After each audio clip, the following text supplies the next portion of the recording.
So let's take a look at our warm-up for today. So the first one says differentiate between a chemical and a physical change, and then give examples. So, differentiate between a chemical and a physical change.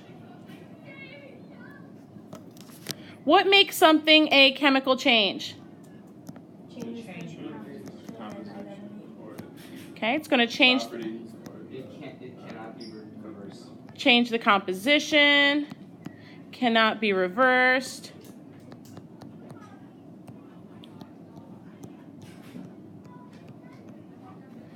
Different properties.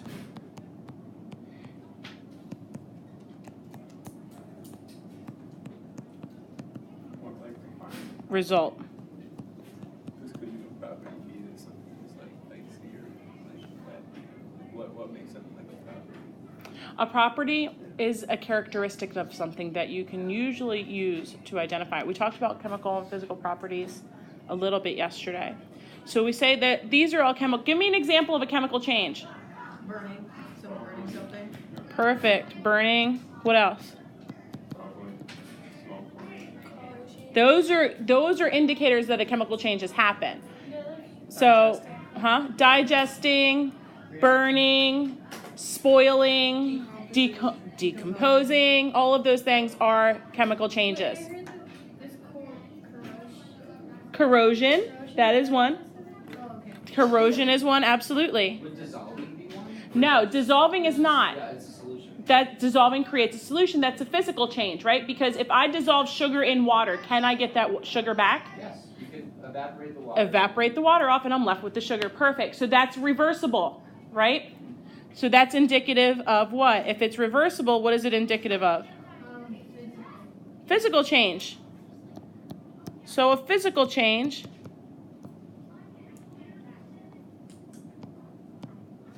and we said it's reversible. That doesn't change No change in composition. Now, but wait a minute, he said dissolving water or sugar in water. We said that was a physical change, but that changes. It's no longer sugar, it's sugar water. Well, no, the sugar molecules are still together inside that water. They're just being surrounded by the water to help it dissolve. So we'll use Zach's example of sugar water.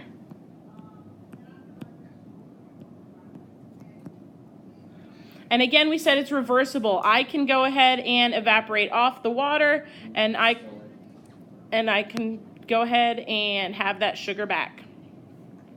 So it says, describe the states of matter based on particle movement, shape, and volume. So I guess the first thing we have to do, what are the three main states of matter?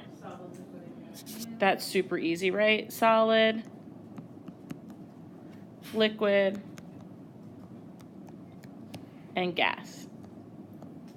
So what can you tell me about the movement of particles on a solid? They vibrate in place. Vibrate in place.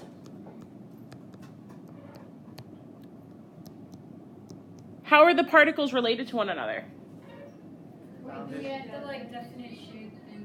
We'll get to that. Bounded, rigid. Yep, they're rigidly bounded together. Rigidly bounded together. What about liquids? What can you tell me about the particles in a liquid? How do they move? They flow. They're able to flow past each other, okay? And they vibrate if you heat up the liquid, right? Well, they move faster. Remember, we said that temperature is a measure of the average kinetic energy. So if you increase the temperature, you're increasing the kinetic energy, which means you're increasing how fast those particles are moving. Right. So right now we say they flow past each other. What can you tell me? They're still bonded to each other, but loosely bonded, right? Yeah. We'll say loosely bonded. When you melt a solid, what are you doing to the particles? You tell me. What did we say? Melting it means are we adding heat to it or are we taking heat away? You're taking heat. No, you're adding heat. Right, because if I want to melt butter, I have to put it on the stove, right? I don't put it in the freezer. Right. Right, okay. So I'm going to, so what am I doing? Am I adding heat to it or am I increasing the temperature or decreasing the temperature? Increasing. Increase in the temperature. And we said the temperature is a measure of the average kinetic energy. So it's how much it's moving. So are those particles going to be moving faster or slower? Fast. Faster. But how are they going to go from vibrating fast in place with rigid bonds to... Because there's enough energy to break those bonds. Okay. And it allows them to separate a little bit. And it goes And move more. at a specific temperature, right. And it allows them to move more. It increases their movement. What about a gas? How do the gases... They're free flowing They're not very close. They're not packed that close together. and not bonded tightly. Yeah. Okay. What word did you tell me for both liquid and gas? Flow. We say that liquids and gases, they have the ability to flow. So that's something that those two properties have in common. So this is based on, you told me the information based on their particles. Plasma can flow too. Plasma can flow as well. So solid though, can a solid flow? No. So let's look at those solid, liquid, and gas again. So now you're going to tell me about the shape and volume. Solid is definite shape, definite volume. Definite shape, definite volume. If I have water and I have one of those fun little ice cube trays, I can turn it into any shape I want. My mom told me I'm not allowed to use those anymore because I always make a mess. I don't use ice cube trays anymore because I have an automatic ice maker.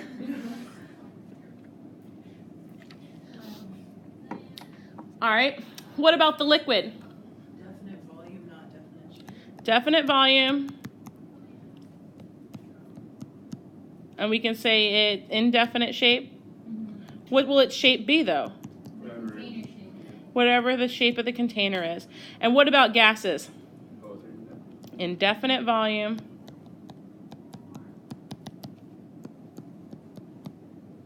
Indefinite shape. Is there like, aside from the stuff that we're talking about, is there like one, like, is there like a certain point where something is like no longer, like an exact point where something is no longer considered a solid and it's like butter or something, like that's a solid obviously, but like what point is it not? Yeah. That's a non-Newtonian substance. That's different. We'll talk about that when we get a little later and we talk about colligative properties. We usually do the non-Newtonians. It's like a real fine line. There's literally a line. Okay. And when we look at, there's a specific type of graph, and there's literally a line where these things coexist, or once you go over just a little bit, then you've completely changed, crossed into the dark side. Are we going to talk about surface? That's with water, properties of water. Yeah, we will when we talk about bonding. Yeah. Is 212 only the boiling point for water, not any Yes, other? it's only the boiling point for water, and that's at sea level. Okay. Just at literally. Literally at sea level. So So that if you were to, changes no so if matter you were to boil like that, here, right? If you were to boil it here, we're about 900 So that would above sea level, so it's going to be slightly less. Yeah. Oh, less. hmm Okay. The higher you go, The higher you go, the lower the boiling point. 900 isn't very much in terms of. 900 in the grand scheme of things. No, do your ears pop? No. Okay, obviously not. then we're okay. That's why it's still safe. But if you look on the back of like cake boxes and stuff like that, they say in higher altitudes, this is what the adjustments you have to make. We don't have to follow those high altitudes. That's usually at 3,500 above sea level. Colorado, Mile High Stadium. So give 5 indicators that a chemical change has taken place. So these are going to be your clues. When it's written out in front of you, it'll say these things happen. Or if you're making observations, you're going to have like a 2-day lab. I say 2 days. I hope it takes 2 days and only 2 days. But you're going to have a big old lab. And it's another stations lab, so it makes me a little nervous. But you're going to have to look at it and you have to identify whether or not a chemical or physical change has occurred or a chemical or physical property is being illustrated. So how are you going to be able to tell if it's a chemical change? What are the things you're going to be looking for? Like burning, bubbling, Burning. Well, that one is definitely easy to see. color. A color change. smell, Change in smell.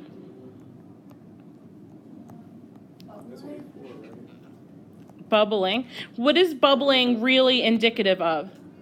Boiling. Nope, not boiling. It boils when things boil, they bubble. But we said that that's kind of like a A trick. What It's indicative of a chemical reaction, but why are the bubbles forming? Because you're mixing two chemicals. Oh, the gas. A gas. A gas is being formed, right? Gas formation. That's what it is. You're going to see bubbling. What's causing the bubbles? The gas that's being formed. What about temperature change? Temperature change. Temperature change is indicative of, so if something changes temperature, you're saying that's indicative of a. Well, it's going to be a temperature change that you cannot ignore. Like, It's going to be like, oh, it's, holy cow, this is cold now, and it wasn't before. you couldn't exclusively base something. No, I mean, like if I leave my drink out during the day and it has ice in it, Exactly. it's going to change temperature, Change what's in the but it's not right. It's not a chemical change. That would be a physical change. Remember, we said that some of these indicators, though, could be mistaken for a physical change. like with dry ice. With dry ice, absolutely. With the smoke formation. I'm going to put smoking underneath here. All right. Perfect. Now, this is where we left off yesterday, was differentiate between heat and temperature. So what is the definition of temperature? Average kinetic energy of molecules in a substance. Yep, is going to be the average kinetic energy. And we said kinetic energy is the energy of movement. So it's the average kinetic energy of the molecules in a substance. Does your desk feel cooler Yeah. than the air? What can you tell me about the molecules in your desk compared to the molecules in the air? They're moving much slower, right? Very good. And the ones in the air, they're moving much faster. The measure of the average kinetic energy. So lower kinetic energy in your solid desk, higher kinetic energy in the air, in the gas molecules. Now, what's the definition of heat? It's like the transfer of the energy, basically. It's the transfer. From a place of high energy to low energy, right? Mm-hmm. Wait. Oh, wait. I thought I had a question, but I didn't. Never mind. From high to low, and we said that's similar to osmosis or diffusion. What's the opposite of the word evolving again? Which is Absorption. No, like heat absorption, meaning. Yep, if heat is being absorbed, something's getting cooler, right? That energy has to come from somewhere. So what's going to I would happen? say the heat of something that like was getting colder got absorbed. Hypothetically. If it was getting colder, the heat from the surroundings was absorbed into this, what we call the system or the reaction taking place. And that would be what something getting Colder. colder. Alright. The last one says, what is enthalpy? Well, we hadn't gotten there yet, but I'm going to tell you that enthalpy is how we're going to refer to heat. Enthalpy. Like the same type of heat that we were just Yep. talking about. It's how we're going to refer to heat. And it's going to be characterized by the capital letter H. That's how we symbolize it. And usually we're just talking about changes in enthalpy. So how do we indicate a change in science class? What's our symbol? Triangle. The triangle. So we say delta H. So that's a change in enthalpy or a change in heat. So that's going to tell me whether or not something was getting warmer or getting colder. There's some triangles beyond here. There is. I You don't ha- know, is it because option or something like I think you go to symbols maybe. I don't even know where to go. I just said that. Oh, Miss Showers, I think. You can open it. Yeah, you can open the door. Oh. You can open it. We just closed it because the middle schoolers were coming through the hallway. You can tell, let them know that. Oh, I found it. Did you find it? Yeah. Okay. You guys are so funny. All right. So let's go ahead and talk a little bit more about enthalpy. It's Wait, right. we're going back. Nope, it's right here. Wait, we're continuing now, right? Yep. Okay. So we said that enthalpy is our heat, and it's going to be either released or absorbed during a chemical reaction. So if energy is released, so if we think about it, if this is my chemical reaction, I'm going to just symbolize it by RXN. I'm going to put a little box around it. There's my chemical reaction taking place right there. right? It's going to be taking place inside this beaker. If heat is going to be released during this reaction, that means it's going to come out of the reaction and it's going to go into my beaker. What's going to happen if I touch that beaker now? It's going to be hot.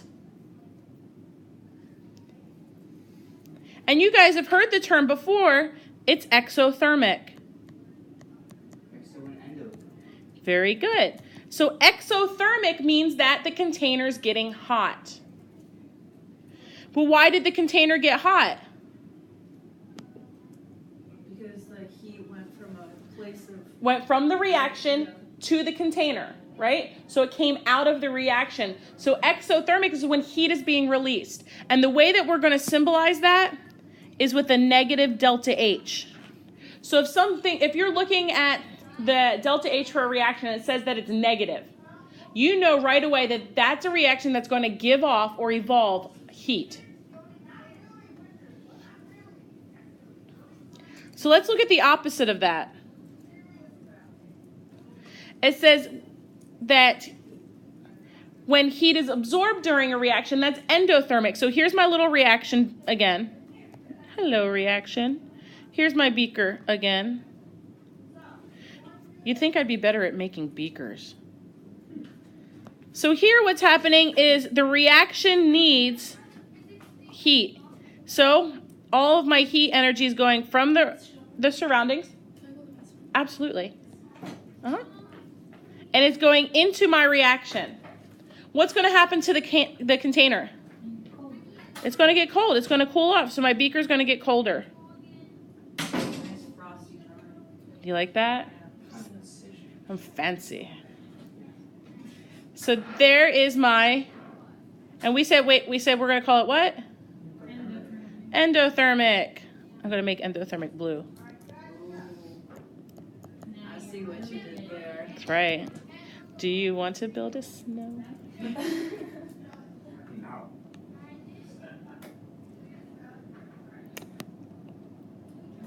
So if our enthalpy for exothermic is negative, our enthalpy for endothermic is going to be positive. So we have a positive enthalpy. And again, that just tells you that the container in which you're working has gotten colder. How many of you guys have gotten injured? Let's say, well, John is not in here, so I can't say concussed playing basketball, but let's say you've gotten injured playing a sport or riding horses or doing gymnastics or something, and you didn't have ice on you, but you had one of those like ice packs where you break it and then you shake it for a minute and they get super cold. That's just an endothermic reaction taking place inside there. That's it. They just have two chemicals that when reacted, they're going to draw in heat from the surroundings, and that's what causes it to get cold. It won't explode. No, it didn't. Squeeze it that hard. So if you look at it, a way to remember it, if vocab is not your favorite, if heat enters, it's endothermic, and it's going to feel cold. If heat exits, it's exothermic, and it's going to feel hot.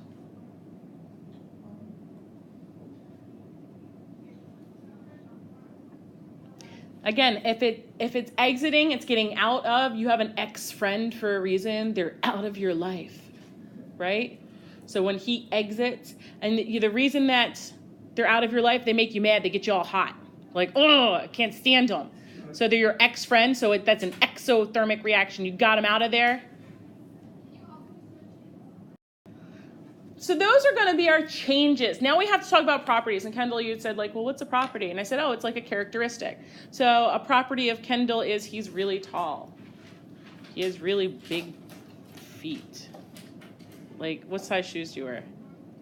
13. So is my dad, and he's 6'4". My uncle was 6'7". He wore a 15. That's crazy. It is crazy. My grandpa's 6'8". Are you serious?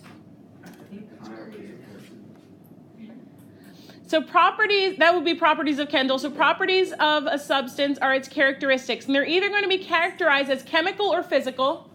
And they're either going to be intensive or extensive. We're going to use the terms intensive or extensive. And these are really easy to go along with. Like chemical and physical properties are very similar to chemical and physical changes. And so really the only thing you really got to learn that's kind of new is going to be either intensive or extensive. Wait, so we're not doing intrinsic and extrinsic? Well, they're the same thing. It just depends on the textbook that you have. So we're going to use intensive and extensive. So our physical properties. These are things that can be observed without causing a chemical change. And they're usually based on your 5 senses. Okay. Every time we talk about them, we name them. What do we got? Sight. Smell. Like hearing. Sound. Ah, there we go. Yesterday in the other block, we couldn't remember sight.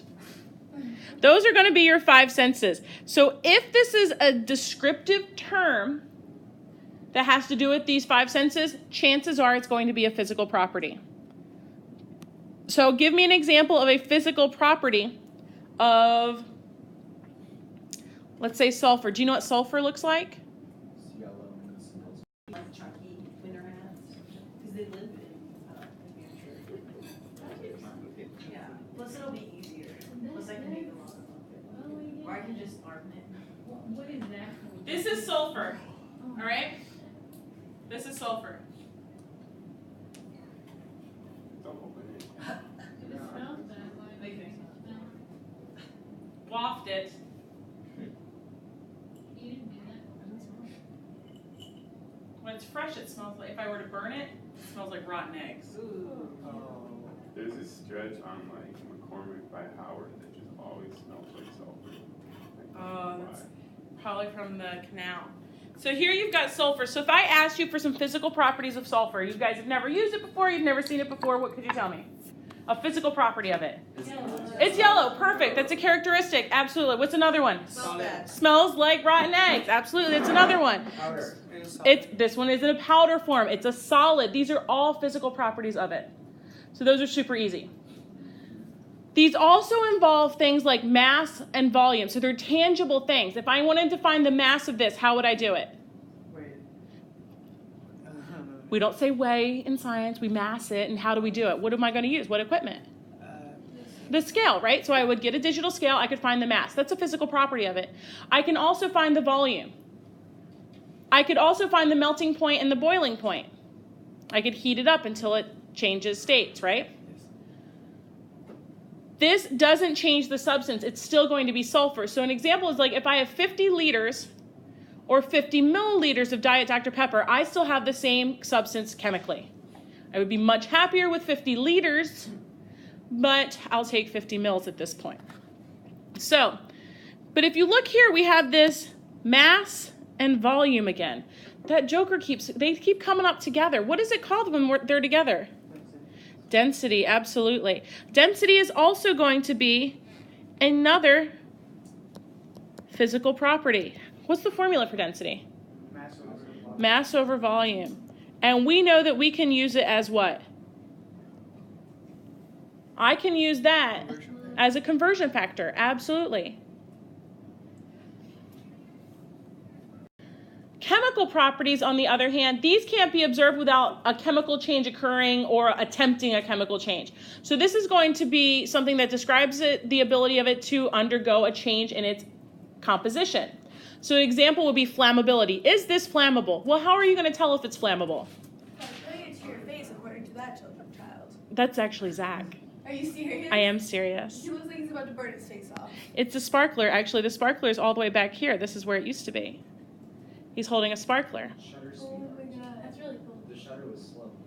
Yep. There's so that's Zach, and then that's Cassie. And you can see here's where the sparkler is here, and then it's making the whole loop. Oh wait, so it's like, oh, so she was circling it. She was making a circle, right? So He was just going like this because he's a small child. But what it's showing you is the flammability of it. How am I going to be able to tell if something is flammable? I've got to try setting it on fire. Well, once I set it on fire, if it's flammable, guess what? It'll set on fire, but I've caused a chemical change. So I no longer have what I started with. Another type of chemical property would be reactivity. What would, does this react with something else? So when you guys did your unknown substances lab, you tried reacting some things with baking soda. How would you be able to tell if something reacts with baking soda? Baking soda. I got baking soda. How would you be able to tell if it reacts? Bubbles. If it bubbles, but bubbling is really just because of what? Yeah. The gas forming. In the case of like vinegar and baking soda, it's carbon dioxide that's being given off. Digestibility. How can you tell if something's digestible? Well, we're going to eat it. No, we're going to eat it and see if it doesn't come out whole. So even So give me an example of something that's not digestible. I know. Corn. And why is that? Because you can't digest cellulose. Because you can't digest cellulose. Wait, so Yay, even- biology. So even though mixing like vinegar and baking soda and it bubbles and creates a gas, that's obviously a chemical reaction. That's a chemical reaction. Even though The it's still chemi- creating gas when you boil water, it's still not. It's I know not It's not changing anything. It's but, not like, creating, it's the like, bubbles the forming. It's turning it into a gas. It's not creating a gas. Correct. It's And the changing other one was, like, state. the gas wasn't The there. gas was evolving because you started with acetic acid, which is vinegar, and you've started with baking soda, and in the end, you end up with water and carbon dioxide. Why can't we digest corn? Because the hull is made out of cellulose. You can digest the things on the inside. Remember, that's just made out of starch. Your body can digest starch, right? But remember, there's the five carbohydrates you had now. We said that cellulose is undigestible, like cellulose and chitin, and that cellulose is there. It's what is used for structure and stability in plant products, and so that yellow outside on a piece of corn is all made out of cellulose. Okay, thank you. Now, your properties, we said we'd have to learn what extensive and intensive are. So if we look at these properties, an extensive property is going to depend on the amount of something, and it doesn't help you identify it. So it just depends on how much you got. So again, with the ex-friend thing, if you've ever had a friend who only used you for what they could get from you, they're your ex-friend because they want to know how much you got. What can I get from you? So extensive is just how much you got. Intensive helps you identify it. So this is going to be something that's unique to the substance. So the way I like to remember it, because I'm a simple man, is intensive helps to identify. Okay? An intensive property helps you identify, and it's going to be something that's going to be unique. So if I say that I have 50 mils of a clear liquid, That's extensive. extensive, which part? So if I say, right here, we'll do it. Tell me how much.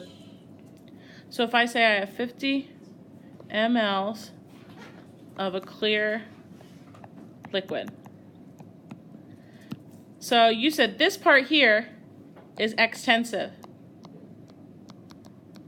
What about clear? Intensive. That's intensive, right? Because if I think of the lab that you did you use color to help identify any of those chemicals? Yeah. You sure did. So color could be an intensive property.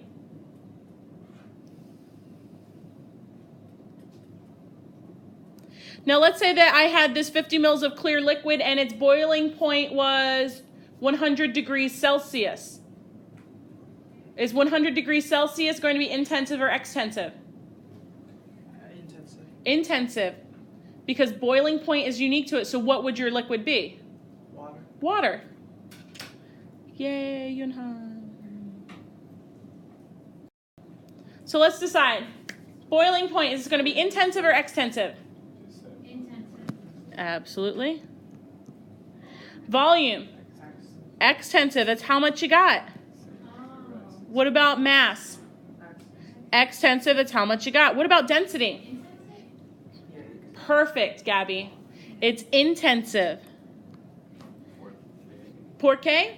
Because the density of water at room temperature is 1 gram per mil. 1.0. The density of alcohol at room temperature is less than that. So I know that if I found the density of that clear liquid and I didn't go off of the smell, which, by the way, if I went off of the smell, I could identify which one's which, right? So smell would be, what was it be, intensive or extensive? Intensive, absolutely. So if I found the density, I could use that to identify them. So intensive is just like objective or something? No. Objective, Intensive is something that's a unique property that's only specific to a certain substance. Okay. So it's almost like your fingerprint. I could use your fingerprint to identify you. Anything could be 50 mils. Anything could be 50 mils. That's extensive. But not every substance is going to have that chemical fingerprint. Okay. And so density is one of those parts of the chemical fingerprint. What's good? But not mass, just density. Not mass. Mass is just how much of it. But let's say if I have, again, 50 milliliters of Diet Dr. Pepper or 50 liters of Diet Dr. Pepper, the density of the Diet Dr. Pepper is going to be the same. Right? So I could use that density. I can't use the volume to figure out what I have. I mean, heck, it could be Pepsi, and that would be a cruel trick of nature. But if I use the density, I should be able to figure it out. What about conductivity? What do I mean by conductivity? It means, does it conduct electricity? Oh. Is that going to be an intensive or an extensive property? Imagine it's Intensive. It's absolutely intensive. Because let's say I have copper. Will copper conduct electricity? Yes. Yes. Yes. Almost all electrical wire is made out of copper. All right. Copper is a metal. It's going to conduct electricity. What about this sulfur here? Is that going to conduct electricity? No. So if I didn't know which was which and I used the conductivity test, I could be able to tell them apart. So you have to think, is this characteristic going to help? Oh, thank you. Is this characteristic going to help me identify it? I guess that's like a good way to figure it out. Yeah, if it doesn't help you identify it, it's not. So when you guys were doing your lab at the beginning and you guys got all kinds of frustrated, were you guys looking for intensive or extensive properties? Intensive properties. So if you had to go back and do it again, do you think it would be a little easier? Yeah. You know that you could go ahead and narrow down your research, like look up intensive properties of such and such. And that's where we're going to end it. Oh, what was that? That was a little one. This one right here, Yeah. that's Kennedy. Oh, yeah, I got it. That's EJ. Where? EJ, right here. It's in the living room. That's my family with Man. Honus from the band Man. That's Zach being Zach in a cop car with the cop. And then this was when we went to see Tim fight. And